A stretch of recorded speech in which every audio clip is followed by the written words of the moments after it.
मेरे नियोजित नियमित बीपीएससी और विशेष शिक्षक साथी शिक्षा जगत से जुड़े तमाम प्रकार के अधिकारी और भावों को अभिनंदन। टुडे न्यूज में आप सभी का स्वागत है। नियोजित शिक्षकों के लिए एक अच्छी खबर और एक बुरी खबर, और तमाम प्रकार के शिक्षक जो विशेष शिक्षक है, बीपीएससी टीआरई 1, 2, 3 शिक्षक है और प्रधानाध्यापक है, इन तमाम शिक्षकों के लिए आ रही बड़ी अपडेट में एक बार आपका स्वागत है। और मेरे चैनल को पहली बार विजिट करें तो मेरे चैनल को सब्सक्राइब कर लीजिएगा। वीडियो हेल्पफुल लगता है तो लाइक शेयर कमेंट कर दीजिएगा। जी हाँ, नियोजित शिक्षकों के लिए एक बुरी खबर निकल करके आ रही है अपडेट्स। जी हाँ फ्रेंड, 2022 जो ब्रिज कोर्स करने वाले हमारे शिक्षक है और बीएड योग्यताधारी है, उनके लिए प्रोग्रेस और प्रोग्रेशन रिपोर्ट कहिए तो इस वक्त ये चल रहा है कि उन्हें रजिस्ट्रेशन करा के ब्रिज कोर्स कराए जाना है।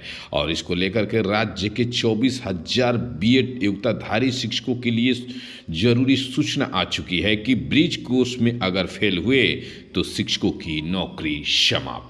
जी हाँ फ्रेंड्स, शिक्षकों की नौकरी समाप्त, कोई ऑप्शन नहीं। ये एक बड़ी बुरी खबर है। कोई राहत नहीं, कोई प्रमोशन नहीं, यानी कह सकते हैं कि ब्रिज कोर्स नहीं किए नौकरी आपकी जाएगी। प्राथमिक विद्यालयों में नौकरी बचाने के लिए बिहार सरकार ने लगभग 24,000 शिक्षकों को 6 महीने का ब्रिज कोर्स कराने का संकल्प लिया है। वहीं दूसरी ओर ये भी टेंशन दे दिया कि अगर ब्रिज कोर्स में फेल हुए तो आपकी नौकरी जाएगी, या कह सकते हैं कि प्राथमिक शिक्षक के रूप में सेवा में बने रहने के लिए आपको ब्रिज कोर्स करना ही होगा। और एनआईयूसी की ओर से इसके लिए 6 महीना का संवर्धन कोर्स चलेगा और इस कोर्स को पूरा करना होगा। कोर्स में विषय को शामिल करना प्रायोरिटी है, यानी कक्षा प्रबंधन, शिक्षक पद्धति और प्राथमिक कक्षाओं को कैसे संचालित करना है, ये सभी एक कोर्स है। क्या है ब्रिज कोर्स को लेकर के आ रही अपडेट में 1 से 5 तक पढ़ा रहे सभी शिक्षक जो 2022 में बीएड योग्यताधारी बने थे, और जब यह ऑप्शन आया था कि अनट्रेंड शिक्षक को हटा दिया जाए और ब्रिज कोर्स करके बीएड योग्यताधारी शिक्षक को रखा जाए। अब तक अनट्रेंड शिक्षक केस भी लड़ रहे हैं और केस हार भी चुके हैं। अनट्रेंड शिक्षक इस वक्त कह सकते हैं सरकार के हिस्सा अब नहीं रहे, और रहे भी तो उनका वेतन भुगतान नहीं किया जा रहा है। यूँ कहिए कि वे शिक्षक जबरदस्ती या कहिए यूँ ही विद्यालय में बने हुए हैं, सरकार के वे ओर से वो हटा ही दिए गए हैं और वे पटना में केस लड़ रहे हैं। जी हाँ फ्रेंड्स, तो ब्रिज कोर्स फेल हुए तो आपकी नौकरी जाएगी। दूसरी ओर एक अच्छी खबर नियोजित शिक्षकों के लिए प्रोन्नति को लेकर के कि चुनाव बाद उनकी प्रोन्नति की प्रक्रिया आगे बढ़ेगी और प्रोन्नति में बेसिक ग्रेड से स्नातक ग्रेड शिक्षक का प्रोन्नति किया जाना है। वैसे में उसकी सैलरी बढ़ना लगभग तय माना जा रहा है। तो इस सैलरी जो बढ़ेगा निश्चित ही उनका बेसिक ग्रेड स्नातक ग्रेड पर आप जानते हैं कि लगभग 1,000-2,000 की सैलरी ये तो बढ़ता ही है, और सारी प्रक्रिया पूर्ण कर लिया जाए तो 5-7 हज़ार की प्रक्रिया में आ ही जाता है। नेक्स्ट खबर की रुख करते हैं कि अब आधार कार्ड बनाना आपके लिए हो जाएगा आसान। मात्र 75 रुपये में घर बैठे ही आप अपने आधार को अपडेट कर सकते हैं। जी हाँ, आधार कार्ड में अब नाम, पता और मोबाइल नाम सुधार के लिए ऑनलाइन सुविधा मिलेगी। इसे 1 नवंबर से लागू कर दिया गया है। इसके साथ ही नाम और पता में सुधार के लिए शुल्क भी बढ़ा दिए गए हैं। अब 50 की जगह 75 रुपये देने होंगे, और 31 दिसंबर तक पैन नंबर को आधार से कराना होगा लिंक। अन्यथा की स्थिति में इस पर भी 1,000 से 1,500 रुपये लग जाते हैं।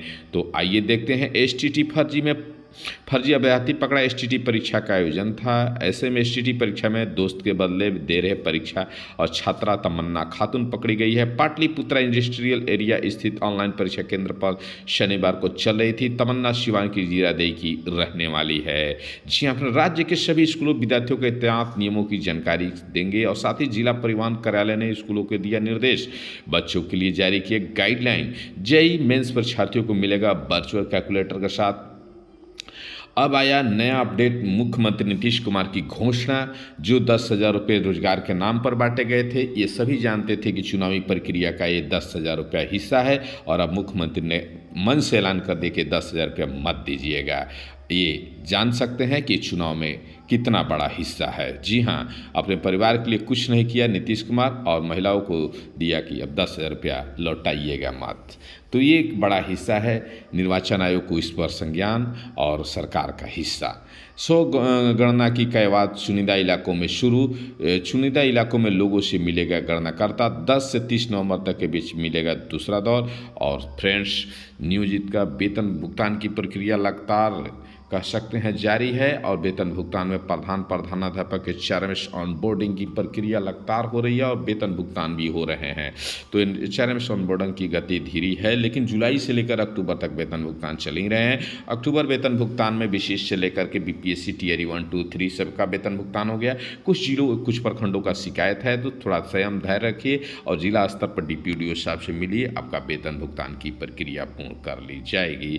जी हाँ फ्रेंड्स, और निर्वाचन में लगे शिक्षकों की ड्यूटी में जो पैसे हैं वो क्रेडिट 4 तारीख से होना शुरू होगा। उनके खाते में जो पैसे ड्यूटी पर लग जाएंगे, पार्टी कन्फर्म होगा और पैसे डालना शुरू होगा। इस सरकार का एक बहुत अहम हिस्सा है जब रिजर्व पार्टी को पैसा नहीं देती है और पैसा बचा ले जाती है। तो ये तमाम प्रकार की खबरें जो आपके लिए हेल्पफुल थी शामिल किया गया था। आशा उम्मीद करते हैं खबरें आपको अच्छी लगेगी तो लाइक शेयर कमेंट कर दीजिएगा। Thanks for video watching. मिलते हैं नेक्स्ट वीडियो में।